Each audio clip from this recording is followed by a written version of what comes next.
Hello everyone, welcome to our channel. Today we will deal with our reading subtest. Under reading subtest, today I have one example question for you under our part B.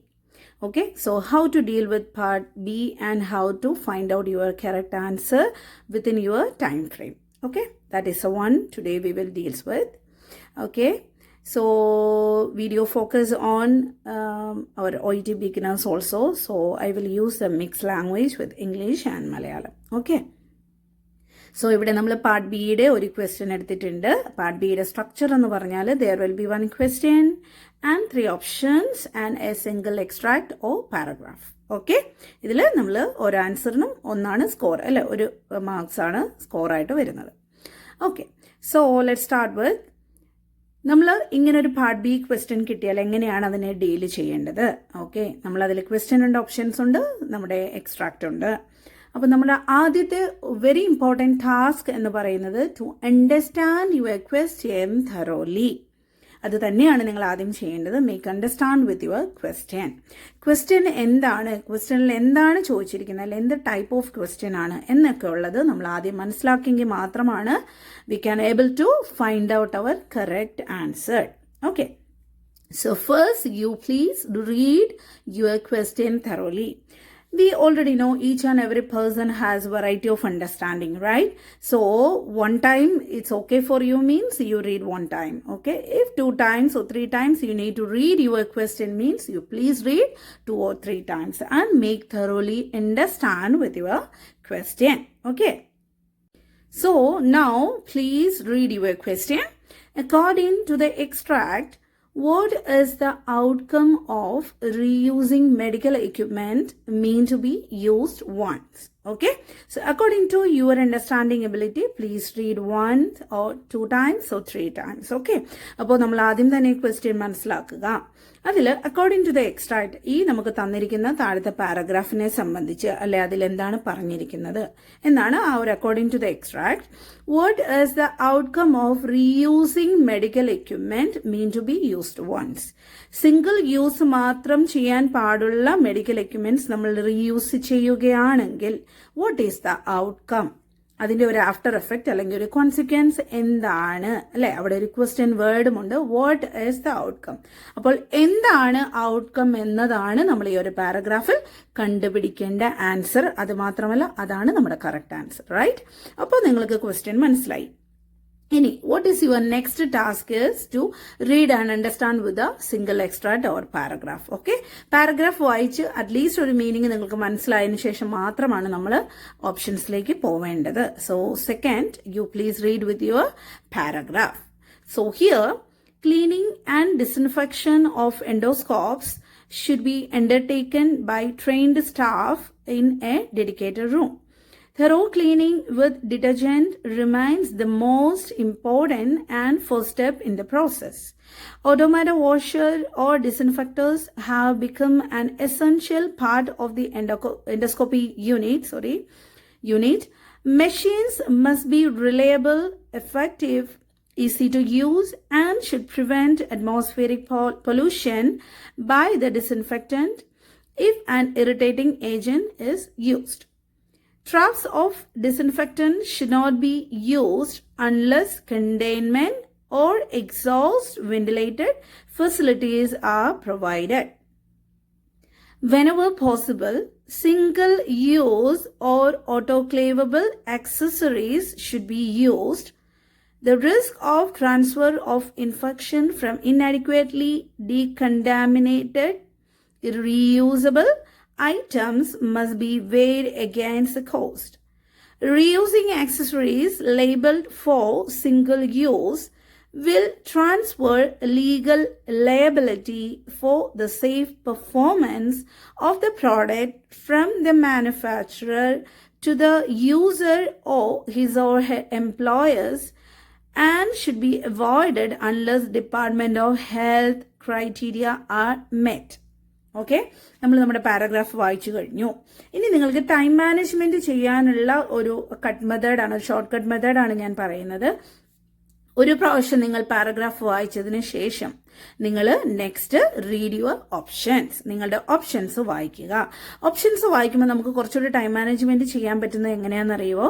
നിങ്ങൾ first option വായിക്കുക. Okay, the maker will take no legal responsibility for safety. അപ്പൊ അതിൽ എന്തൊക്കെ വേർഡുകൾ നമുക്കൊരു key word അല്ലെങ്കിൽ ഒരു clue word ആയിട്ട് എടുക്കാൻ പറ്റും? The maker means manufacturer, right? will take no legal responsibility for safety. അപ്പോൾ ലീഗൽ റെസ്പോൺസിബിലിറ്റി ആൻഡ് സേഫ്റ്റി അല്ലേ, നമുക്ക് കുറച്ച് ക്ലൂ വേർഡ്സ് കിട്ടി. ഇനി ഈ ക്ലൂ വേർഡ്സ് നമ്മുടെ പാരഗ്രാഫിൽ എവിടെയാണെന്ന് ജസ്റ്റ് പോയിന്റ് ചെയ്ത് കണ്ടുപിടിക്കുക. എന്നിട്ട് ആ ഒരു കുറച്ച് സെന്റൻസ് മാത്രം നിങ്ങളൊന്ന് വായിച്ചു നോക്കുക. നിങ്ങൾക്ക് മീനിങ് കിട്ടുമോ എന്ന് നോക്കാം. The maker will take no. അപ്പോൾ അതിനു മുമ്പ് വെരി സോറി, നിങ്ങൾ ഓപ്ഷൻസ് വായിക്കാൻ പോകുമ്പോൾ 3 ഓപ്ഷൻ എ ബി സി ആദ്യം തന്നെ ഒരു പ്രാവശ്യം വായിക്കണം. അതിനുശേഷം ആദ്യത്തെ ഒരു ഓപ്ഷനിലേക്ക് പോവുക. Okay, so the maker will take no legal responsibility for safety. അത് നമ്മൾ വായിച്ചു കഴിഞ്ഞു. ഇനി ഇതിലുള്ള ക്ലൂ വേർഡ്സ് എവിടെയാണ് ആ പാരഗ്രാഫിൽ നിന്ന് പെട്ടെന്നൊന്ന് പോയിന്റർ വെച്ചിട്ട് പെൻസിൽ വെച്ച് കണ്ടുപിടിച്ചിട്ട് അവിടെ മാത്രം നമുക്ക് വായിച്ചു നോക്കാം. അപ്പൊ ഇതിൽ ലീഗൽ ഉണ്ട്, റെസ്പോൺസിബിലിറ്റി ഉണ്ട്, safety and maker means manufacturer. അപ്പൊ നമുക്ക് എവിടെ കിട്ടുന്നു ആ ഒരു സെന്റൻസ്? ആ ഒരു ഓപ്ഷന് ഉള്ള സെന്റൻസ് നമുക്ക് എവിടെയാണ്? ആ ഒരു രണ്ടാമത്തെ പാരഗ്രാഫിന്റെ ലാസ്റ്റ് പോർഷനിലുണ്ട് അല്ലെ. അപ്പൊ നമുക്ക് നോക്കാം. Reusing accessories labeled for single use will transfer legal liability for the safe performance of the product from the manufacturer to the user or her employers and should be avoided unless Department of Health criteria are met. അല്ലേ? അപ്പൊ ആ ഒരു sentence വായിക്കുമ്പോൾ നമുക്കറിയാം അത് exactly ആ ഒരു ആദ്യത്തെ ഓപ്ഷനെയാണ് നമുക്ക് തന്നിരിക്കുന്നത് അല്ലേ. അതിൽ പറഞ്ഞിരിക്കുന്നത് എന്താണ്? നമ്മുടെ ഓപ്ഷന്റെ അർത്ഥം എന്താണ്? The maker will take no legal responsibility for safety. മാനുഫാക്ചർക്ക് ആ ഒരു ഇൻസ്ട്രുമെന്റിന്റെയോ ആ ഒരു എക്യുപ്മെന്റിന്റെയോ പേരിൽ ഒരു ലീഗൽ റെസ്പോൺസിബിലിറ്റിയും ഉണ്ടായിരിക്കില്ല. സേഫ്റ്റി റിഗാർഡ് ചെയ്യുന്ന ഒരു റെസ്പോൺസിബിലിറ്റിയും will take no legal responsibility എന്നാണ്. അപ്പൊ അതിന്റെ ആൻസർ തന്നെയാണ് നമ്മൾ ആ ഒരു ലാസ്റ്റ് പോർഷനിൽ നിന്ന് കിട്ടുന്നത്. മാനുഫാക്ചറർ അതിൽ ലേബൽ ചെയ്തിട്ടുണ്ടാവും സിംഗിൾ യൂസബിൾ എക്യുപ്മെന്റ് എന്നാണ്.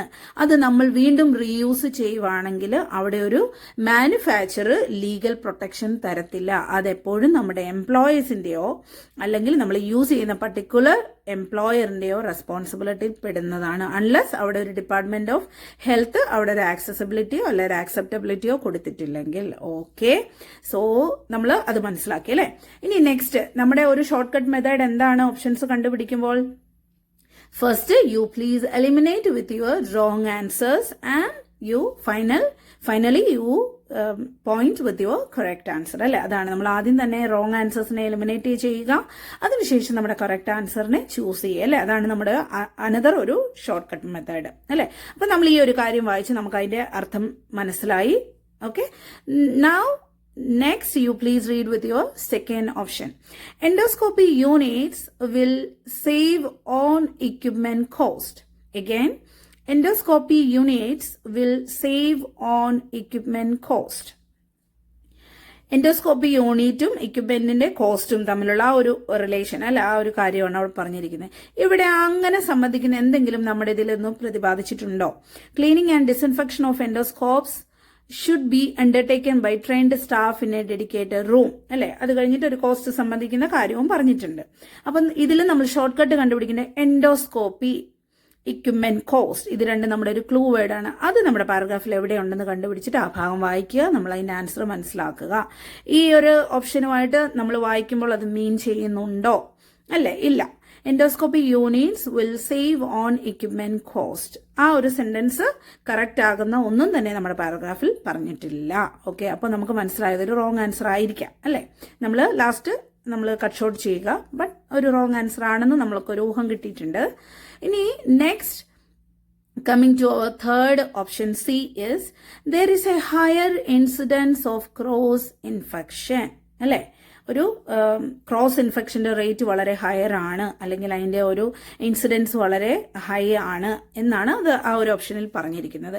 ഇനി നമുക്ക് ഇതിൻ്റെ അകത്ത് ഒരു ക്ലൂ വേർഡ്സ് കണ്ടുപിടിച്ചാൽ ഹയർ ഉണ്ട്, ഇൻസിഡൻസ് ഉണ്ട്, ക്രോസ് ഇൻഫെക്ഷൻ ഉണ്ട്. ഈ 3 ക്ലൂ വേർഡിനെ റിഗാർഡ് ചെയ്യുന്നത് എവിടെയാണ് നമ്മുടെ പാരഗ്രാഫിലുള്ളതെന്ന് നമുക്ക് പെട്ടെന്നൊന്ന് കണ്ടുപിടിക്കാം. എവിടെയാണ്? Whenever, the second paragraph, whenever possible, single-use or autoclavable accessories should be used. The risk of transfer of infection from inadequately decontaminated reusable items must be weighed against the cost. അപ്പോൾ അതിലെ meaning വേറെയാണ് പറഞ്ഞിരിക്കുന്നത്. പക്ഷെ നമ്മൾ അവിടെ ഒരു കാര്യം പറഞ്ഞിട്ടുണ്ട്, transfer of infection from inadequately decontaminated reusable items. അതായത് സിംഗിൾ യൂസ് മാത്രം ചെയ്യേണ്ടതും, അല്ലെങ്കിൽ നമ്മൾ റീയൂസ് ചെയ്യുമ്പോൾ അത് അഡിക്വേറ്റ് ആയ രീതിയിൽ, പെർഫെക്റ്റ് ആയ രീതിയിൽ ഡീകണ്ടാമിനേഷൻ ചെയ്തിരിക്കേണ്ടതാണ്. ചെയ്തില്ലെങ്കിൽ അവിടെ ഇൻഫെക്ഷൻ, ക്രോസ് ഇൻഫെക്ഷൻ അല്ലെങ്കിൽ ഇൻഫെക്ഷൻ ട്രാൻസ്ഫർ ആകാനുള്ള ചാൻസ് ഉണ്ട് അല്ലേ? അങ്ങനെ റിഗാർഡ് ചെയ്യുന്ന രീതിയിലാണ് മീനിങ് പറഞ്ഞിരിക്കുന്നത്. പക്ഷെ അത് നമ്മുടെ ഓപ്ഷനുമായിട്ട് മാച്ച് ചെയ്യുന്നുണ്ടോ? അവിടെ ഹയർ ഇൻസിഡൻസ് എന്ന ഒരു മീനിങ് വരുന്ന ഒന്നും തന്നെ അവിടെ പറഞ്ഞിട്ടില്ല അല്ലേ? അപ്പം നമ്മുടെ ആ ഒരു ഓപ്ഷനും റോങ് ആയിരിക്കും. ഇനി നിങ്ങൾ ഈ 3 ഓപ്ഷനും വെച്ച് നോക്കുമ്പോൾ അതിലേതാണ് റോങ് ആൻസർ എന്ന് തോന്നുന്നത്? Of course option B and C നമ്മുടെ ഒരു റോങ് ആൻസേഴ്സിലാണ് വരുന്നത്. അപ്പം നമുക്കതിനെ എലിമിനേറ്റ് ചെയ്തിട്ട് ലാസ്റ്റ് നമ്മൾക്ക് കറക്റ്റ് എന്ന് തോന്നിയത് answer, the maker will take no legal responsibility for safety. അത് ഒന്നുകൂടെ നോക്കാം, അത് മാച്ച് ചെയ്യുന്നുണ്ടോ. അപ്പോൾ ഇവിടെ നമുക്ക് കറക്റ്റ് ആൻസർ ആയിട്ട് വരുന്നത് ഓപ്ഷൻ എ ആണ്. The maker will take no legal responsibility for safety. അപ്പോൾ നമ്മുടെ option A is the correct answer. Okay, so ഇവിടെ നമ്മൾ ഇന്ന് ഡിസ്കസ് ചെയ്തപ്പോൾ ഞാൻ നിങ്ങളോട് പറയാൻ ഉദ്ദേശിക്കുന്ന പോയിന്റ്സ് എന്ന് പറയുന്നത്, പാർട്ട് ബി വരുമ്പോഴും നിങ്ങൾ ചെയ്യേണ്ട first read and thoroughly understand with your question, and just next jump to your single extract and read and understand with the content what is the meaning or given there. Okay, then after that you read once with all the options A, B, C, 3 options. You read please thoroughly once together all options, and from the first options you read thoroughly and make understand with the meaning and find out some clue words from the option, and you easily, okay, within your time frame easily find out where is the clue words, and that area you read clearly, make understand, and you comparison or match between that sentences from the extract and the option. There will be matching. You feel the matching is okay means, or comparison is okay means, you can think that may be the correct answer. But you read again the option B and C again the same with the clue words. You find out the area from the extract and read and understand the meaning, and you match with your meaning and the given option.